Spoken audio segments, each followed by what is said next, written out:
جمعے کا دن ہوتا ہے نا، جمعہ تو پڑھتے ہیں نا سب لوگ، اس مسجد میں بھی ہوتا ہوگا، جو بیچارہ ممبر پر بیٹھ کر جمعہ پڑھا رہا ہے، ٹھیک ہے، ہو سکتا ہے وہ اتنا امیر نہ ہو، بلکہ ایسا ہی ہوتا ہے عموماً، وہ بیچارہ درمیانے گھرانے سے تعلق رکھتا ہے، کوئی زیادہ مال و دولت نہیں ہے، لیکن اللہ تعالیٰ نے جو اس کو منصب عطا کیا ہے، وہ ممبر پر بیٹھا ہوتا ہے اور آپ کے بڑے بڑے چودھری، بڑے بڑے امیر گھرانے سے تعلق رکھنے والے، بڑے امیر گھرانے سے تعلق رکھنے والے سامنے بیٹھ کر اس کی بات سن رہے ہوتے ہیں۔ تو یہ اللہ کی طرف سے اعزاز نہیں ہے تو اور کیا ہے؟ تو اس وجہ سے اللہ کے نبی نے جو سب سے بہترین راستہ آپ کو دیا ہے، اس کا انتخاب کر لو اور اپنی زندگی کا یہ مقصد بنا لو، اپنی زندگی کا یہ مقصد بنا لو کہ ہم نے اس راستے کو چھوڑنا نہیں ہے۔ اور وہ راستہ کون سا ہے؟ کون سا راستہ ہے؟ عالم بننے کا۔ کن عالمن، عالم بن جاؤ، یہ سب سے بہترین راستہ ہے، اس سے بہترین راستہ اور کوئی نہیں ہے، سب سے افضل راستہ یہ ہے، کیونکہ اللہ کے نبی صلی اللہ علیہ وسلم نے ارشاد فرمایا العلماء ورثۃ الانبیاء، میری امت کے جو علماء ہیں وہ میرے وارث ہیں، نبی کی وراثت ہمیں مل رہی ہے، اور نبی کی وراثت مال و دولت نہیں ہے، درہم اور دینار نہیں ہے، بلکہ علم، قرآن کا ترجمہ، قرآن کے مفاہیم، آپ کی احادیث، آپ کے اقوال، آپ کے اعمال، آپ کے ارشادات، آپ کے فرامین جتنے بھی ہیں، یہ سارے کا سارا مل جانا، یہ آپ صلی اللہ علیہ وسلم کی وراثت ہے۔ تو میں یہ عرض کر رہا ہوں کہ یہ پہلا راستہ چن لو اور اس کو کبھی بھی چھوڑنا نہیں ہے، چھوڑنا نہیں۔ یقین کرو، اب میں بہت سارے علماء کرام ایسے ہیں کہ جو بیچارے کسی کا جو ہے وہ غریب خاندان سے تعلق ہے، جس کا باپ جوتے سلائی کرتا ہے، کسی کا باپ جو ہے وہ برتن بناتا ہے مٹی کے، کسی کا کسی قبیلے سے خاندان سے تعلق ہے، کس کا کسی غریب گھرانے سے تعلق ہے، لیکن دین کی وجہ سے اللہ تعالیٰ نے ایسی بلندیوں پر پہنچا دیا کہ وقت کا حکمران ان کے جوتے سیدھے کرنے کو اپنی سعادت سمجھتا ہے۔ امام ابو یوسف رحمۃ اللہ علیہ بڑے مشہور فقیر اور بہت بڑے امام گزرے ہیں۔ ان کے بارے میں آتا ہے کہ ایک دفعہ چھوٹے تھے تو علم حاصل کرنے کے لیے آئے، استاذ نے ایک دعا دی، اور وہ دعا یہ تھی کہ اللہ تعالیٰ آپ کو بادشاہ کے دسترخوان پر پستے کا اور فالودہ اس طرح کھلائے۔ تو وہ ماں کہنے لگی، لے مولوی مسیتے بہ کے پتر نو ایویں لمیاں خوابہ بہانڈے ہے، ایویں دعا دینڈے ہے۔ ایک وقت آیا کہ امام ابو یوسف رحمۃ اللہ علیہ قاضی القضات بن گئے، وقت کے چیف جسٹس بن گئے، سب سے بڑے جج بن گئے۔ قاضی القضات کا عہدہ بہت بڑا عہدہ ہوتا ہے، تو وہ بن گئے۔ تو اسی وقت کا جو حکمران تھا ہارون الرشید، اس نے دعوت کی، اور دعوت کرنے کے بعد وہی خاص قسم کا حلوہ، جو پستے کا حلوہ اس وقت جو ہے بڑا جو ہے نایاب تصور کیا جاتا تھا، جس کو بادشاہ بھی کبھی کبھی کھایا کرتے تھے، بادشاہ نے وہ تیار کروایا اور امام ابو یوسف رحمۃ اللہ علیہ کی خدمت کے اندر پیش کیا۔ جب اب امام ابو یوسف رحمۃ اللہ علیہ وہ حلوہ کھانے لگے تو مسکرانے لگے۔ ہارون الرشید نے پوچھا، خیریت تو ہے مولوی صاحب، کیا بات ہے مسکرا رہے ہیں؟ تو کہنے لگے، بچپن کی وہ استاذ کی دی ہوئی دعا آج مجھے یاد آ گئی، جو ٹوٹی ہوئی پھٹی ہوئی چٹائیوں پر بیٹھ کر میرے استاذ نے مجھے دعا دی تھی کہ بیٹا ایک وقت آئے گا کہ وقت کا حکمران تجھے اپنے ہاتھوں سے پستے کا حلوہ پیش کرے گا، تو آج میں اپنے آنکھوں سے وہ دیکھ رہا ہوں کہ تو وقت کا حکمران، تو بادشاہ ہے، اور میں ایک فقیر کا بیٹا ہوں، ایک غریب گھرانے سے تعلق رکھنے والا ہوں۔ آج میں اس علاقے کا، اس شہر کا قاضی القضات بن چکا ہوں، اور تو مجھے اپنے دسترخوان پر بیٹھ کر حلوہ کھلا رہا ہے۔ تو استاذ کی دعا کام آتی ہے، انسان کو ترقی کی طرف لے کر جاتی ہے۔ تو بات یہ عرض کر رہا ہوں کہ پہلا جو راستہ ہے وہ کون سا راستہ ہے؟ عالم بننے کا۔ عالم بن جاؤ، عالم کے راستے کو نہ چھوڑنا، پوری زندگی دین سیکھنے اور سکھانے میں لگا دو، اللہ کے احکامات کو پھیلانے میں لگا دو۔ اور جو میں نے شروع میں بات عرض کی ہے کہ عالم بننے کے بعد عالم کی سوچ محدود نہیں ہوتی، عالم کی سوچ صرف ایک بستی تک محدود نہیں ہوتی، بلکہ عالم کی سوچ عالم کے بارے میں ہونی چاہیے، عالم کی سوچ عالم کے بارے میں ہونی چاہیے۔ ایک عموماً جملہ کہا جاتا ہے، آپ لوگوں نے شاید سنا ہو یا نہ سنا ہو، موت العالمی موت العالم، کہ اگر کوئی ایک عالم فوت ہو جاتا ہے تو وہ عالم کی موت کا سبب بنتا ہے، کیونکہ عالم کے فوت ہونے کی وجہ سے جو علم کی نہریں اس کی طرف سے جاری تھی، جو اللہ کے قرآن کا فیض اس کی طرف سے جاری تھا، جو اللہ کے نبی کی احادیث کا فیض اس کی طرف سے جاری تھا، باقی لوگ اس سے محروم ہو جاتے ہیں تو یہ عالم کی موت کا سبب بن جاتا ہے۔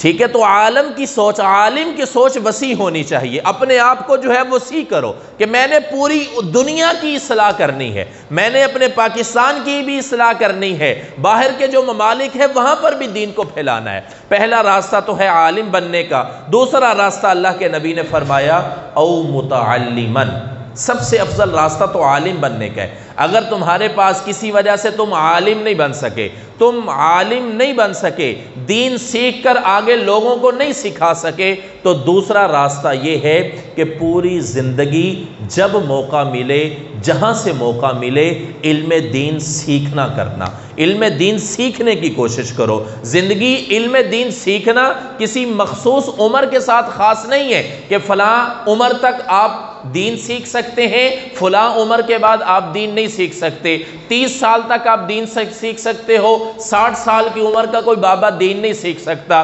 بلکہ دین ہر عمر کے فرد کے لیے ہے، ہر کوئی دین سیکھ سکتا ہے۔ تو جب بھی تمہیں موقع ملے کسی عالم کی بات سننے کا، دین کی بات سیکھنے کا، دین کا مسئلہ سیکھنے کا، قرآن کی آیت کا ترجمہ اور مفہوم سیکھنے کا، یا کسی حدیث کو سیکھنے کا موقع ملے، تو اس موقع کو ضائع نہ کرنا، بلکہ پوری زندگی ایک طالب علم بن کر اور ایک متعلم بن کر زندگی گزار لینا۔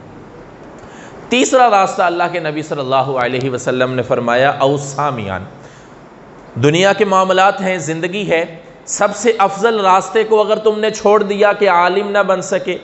دوسرے راستے پر بھی آپ نہیں چل سکے کہ دین سیکھنے کی وقت نہیں ہے آپ کے پاس، یا سکت نہیں ہے، ذہن نہیں ہے اتنا، تو تیسرا راستہ بھی اللہ کے نبی نے بیان فرما دیا کہ او سامیان، ان علماء کی اور ان طلباء کی باتوں کو سننے والے بن جاؤ۔ جہاں پر بھی موقع ملے کسی عالم کی بات سننے کا تو سنو، دین سیکھنے کا سیکھو، اور جہاں پر بھی موقع ملے آپ دین کی بات کو آگے پھیلاؤ۔ اور اگر تمہارے پاس دین کی بات سننے کا بھی وقت نہیں ہے تو چوتھا اللہ کے نبی نے فرمایا او محبن، کم از کم دل کے اندر علماء کی، حفاظ کی، طلباء کی، دیندار لوگوں کی، نیک اور صالح لوگوں کی اپنے دلوں کے اندر محبت ضرور رکھنا، ان کو برا نہ تصور کرنا، ان کے بارے میں غلط خیالات نہ اپنے دل کے اندر لے کر آنا، اور ان کے بارے میں ان کو حقیر نہ سمجھنا، ان کی عزت کرنا، ان سے محبت کرنا۔ ولا تکن خامسن، پانچواں راستہ اختیار نہ کرنا۔ اور ایک روایت کے اندر یہ بھی الفاظ آتے ہیں اگر پانچواں راستہ اختیار کیا تو تم ہلاک ہو جاؤ گے۔ اب عالم بننا ہے، اللہ رب العزت نے آپ کا انتخاب کر لیا ہے، آپ قرآن پڑھ رہے ہیں، قرآن سیکھ رہے ہو، قرآن کو اپنے سینے میں محفوظ کر رہے ہو۔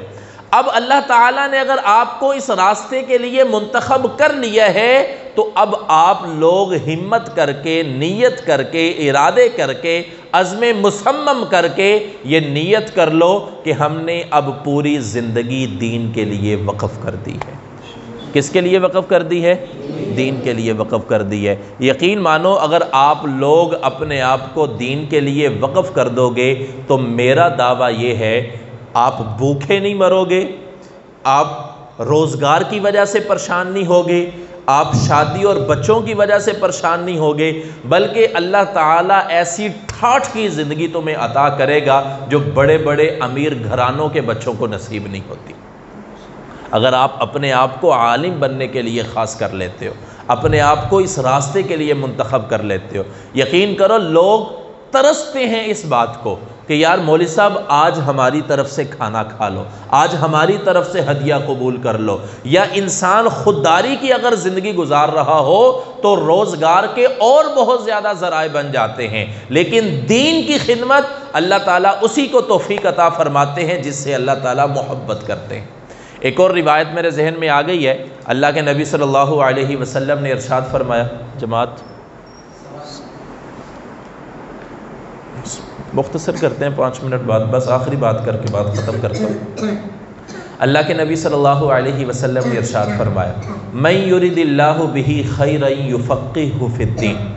کہ اللہ تعالیٰ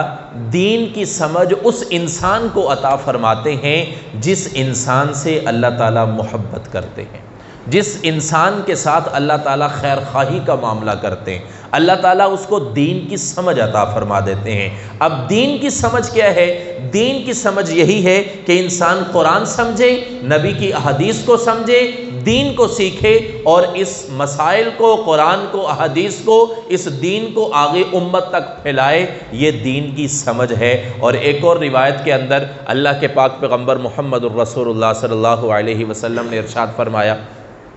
فقیہ واحد اشد علی الشیطان من الف عابد، کہ ایک دین کو سمجھنے والا انسان عابد کی بنسبت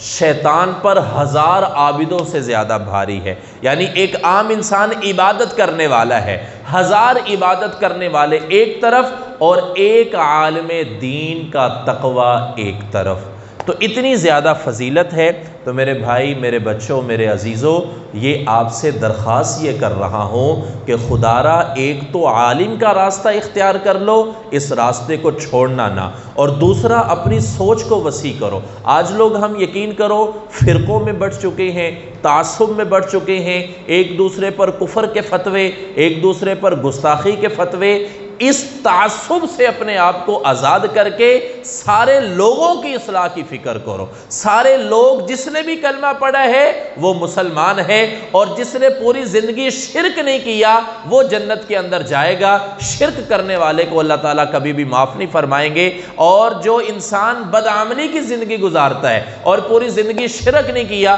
اپنے گناہوں کی سزا بھگتنے کے بعد وہ جنت کے اندر جائے گا۔ حدیث مبارکہ ہے من قال لا الہ الا اللہ داخل الجنہ، جس نے یہ کلمہ پڑھ لیا اور پھر پوری زندگی شرک نہیں کیا وہ جنت کے اندر ضرور جائے گا۔ جب وہ جنت کے اندر جائے گا تو کیوں ہم پھر اس انسان پر کفر کے فتوے لگائیں یا گستاخی کے فتوے لگائیں؟ اس تعصب نے اور اس فرقہ واریت نے ہم مسلمانوں کو آپس میں جدا کر دیا ہے، اور جدا ہونے کی وجہ سے اس وقت امت مسلمہ کی طاقت آدھی سے بھی تھوڑی ہو چکی ہے۔ امت مسلمہ کو ہر طرف ظلم کی چکی میں پیسا جا رہا ہے۔ اگر ہم متحد ہو جائیں گے، ہم لوگوں کی اصلاح کی فکر کریں گے، اپنے آپ کو تعصب سے نکال کر لوگوں کے ساتھ خیر خواہی والا معاملہ کریں گے، لوگوں کی اصلاح کر کے لوگوں کو دین کی طرف لے کر آئیں گے، لوگوں کو قرآن کی طرف لے کر آئیں گے، لوگوں کو نبی کی سیرت کی طرف لے کر آئیں گے، تو یقین مانیے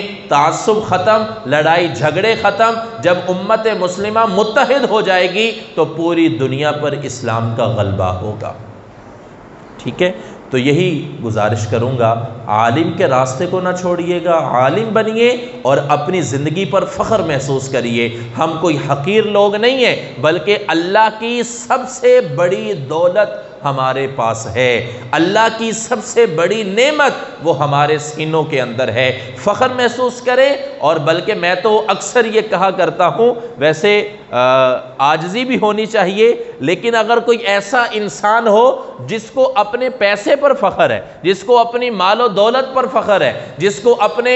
جو ہے وہ گاڑیوں پر، بینک بیلنس پر فخر ہے، اور جس کو اپنی دنیاوی ڈگریوں پر فخر ہے، اس کے سامنے سینہ چوڑا کر کے چلا کرو کہ اللہ کا شکر ہے کہ ہمارے سینے کے اندر اللہ تعالیٰ نے قرآن رکھا ہوا ہے، اور قرآن کی دولت سب سے بڑی دولت ہے۔ تو میرے بچوں، یہی گزارش ہے کہ دین سیکھو، اور دین سیکھنے کے بعد پوری دنیا کی نیت کرو، پوری دنیا کے لوگوں کی فکر کرو، اور اپنی سوچ کو آگے لوگوں کے اندر منتقل کرو، آگے لوگوں کے اندر ڈیلیور کرو۔ جو بھی آپ نے سیکھا ہے لوگوں کو بتلاؤ۔ علم ایک ایسی چیز ہے جو بانٹنے سے کبھی کم نہیں ہوتا بلکہ ہمیشہ بڑھتا ہے۔ تو اسی وجہ سے میں اپنی بات کو ختم کرتا ہوں۔ اللہ تعالیٰ کی ذات سے دعا ہے اللہ تعالیٰ ہم سب کو دین کی خدمت کے لیے قبول فرمائے، اور ہم سب کو دین کا صحیح معنوں میں عالم بنائے۔ وآخر دعوانا ان الحمدللہ رب العالمین۔ الحمدللہ رب العالمین والعاقبۃ للمتقین والصلاۃ والسلام علی سید الانبیاء والمرسلین۔ ربنا هب لنا من ازواجنا وذرياتنا قرة اعین واجعلنا للمتقین اماما اللهم انا نسألك علما نافعا ورزقا واسعا طیبا وعملا صالحا متقبلا وشفاء لكل داء یا مقلب القلوب والابصار یا خالق اللیل والنہار یا عزیز یا لطیف یا غفار یا رب العالمین۔ اے اللہ ہم سب کے گناہوں کو معاف فرما، اے اللہ ہم سب کو دین کی خدمت کے لیے قبول فرما، اے اللہ ہم سب کو تقوی اور طہارت نصیب فرما، اے اللہ ہم سب کو دین کی سمجھ عطا فرما اور دین کو سمجھ کر عمل کرنے کی توفیق عطا فرما، دین کی حفاظت کے لیے، دین کی اشاعت کے لیے ہم سب کو قبول فرما، اے اللہ ہمارے سینوں میں قرآن کو محفوظ فرما، اے اللہ قرآن سمجھنے کی توفیق عطا فرما، قرآن کے احکامات کے مطابق زندگی گزارنے کی توفیق عطا فرما، اے اللہ 24 گھنٹے کی زندگی قرآن و سنت کے مطابق بنا، یا اللہ جتنے بھی یہاں پر طلبہ کرام موجود ہیں یا اللہ سب کو اپنے دین کی خدمت کے لیے قبول فرما، سب کو عالم بعمل بنا، قرآن کا حافظ قاری بنا، یا اللہ دین کی سمجھ عطا فرما، یا اللہ سب کو حلال اور اچھا روزگار عطا فرما، اے اللہ خودداری کی زندگی نصیب فرما، اے اللہ کسی کا محتاج نہ فرما، خزانہ غیب سے ہم سب کی ضروریات کو پورا فرما، اے اللہ اس ادارے کو بھی دن دگنی رات چوگنی ترقی نصیب فرما، خزانہ غیب سے مدد اور نصرت فرما، تمام ضروریات کو خزانہ غیب سے پورا فرما، جتنے بھی اساتذہ کرام معاونین ہیں یا اللہ منتظمین ہیں یا اللہ اپنی شان کریمی سے سب کو اپنی شان کے مطابق جزائے خیر نصیب فرما، دنیا اور آخرت کی بھلائیاں عطا فرما، اے اللہ ہم سب کو دین کی خدمت کے لیے قبول و منظور فرما۔ ربنا تقبل منا انک انت السمیع العلیم وتب علینا انک انت التواب الرحیم۔ صلی اللہ تعالی علی خیر خلقہ محمد وعلی آلہ واصحابہ اجمعین۔